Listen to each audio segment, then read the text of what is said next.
The Sultan has just passed away, and suddenly power and control is up for grabs in Cathala. Do you have it within you to enlist the power of the ancient jinns and maneuver the 5 tribes to take over?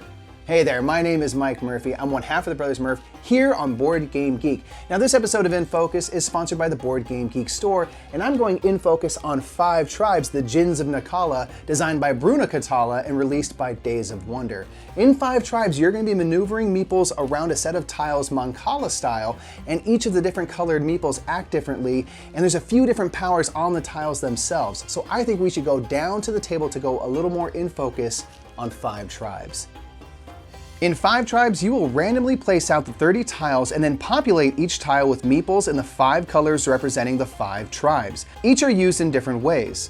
The game relies on a Mancala mechanic where you will choose a tile and pick up all the meeples from that tile and then move orthogonally, dropping off your meeples one at a time along your path. The last tile you drop off a meeple at dictates which meeples you will remove from the board and activate. The green merchant meeples will allow you to take resource cards, which will count toward endgame scoring based on sets of differing resources you put together. The blue builders will allow you to score points based off how many blue meeples you pick up, which will be multiplied by the blue markets surrounding you, including the tile you're on if it also happens to be blue.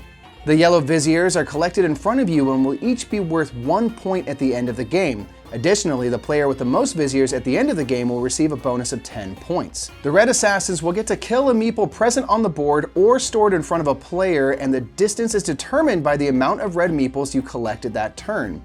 Killing a meeple can be useful as it may leave a tile empty, which will allow you to take control of it and score the points in the top right at the end of the game. The other way to take control of a tile is to land on a tile that only features one color of meeple, which allows you to completely clear a tile and place a camel down. The white meeples are the elders, which will be collected in front of you and will be worth 2 points at the end of the game, or they can be used to help enlist the power of the jinns. In addition to using the powers of the 5 tribes, you're going to be activating the tiles in which you collect your meeples from. Oases and villages will make you put out palm trees and palaces respectively, which will increase the value of the tile for whoever ultimately controls it.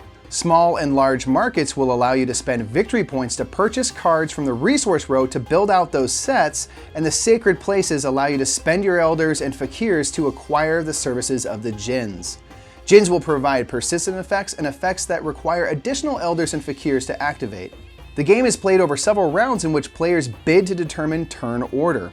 You control how much you are willing to pay to go first, but remember, you are paying in victory points. Once a player has placed out all their camels by claiming different tiles, or when there are no more legal moves to be made, the game will end.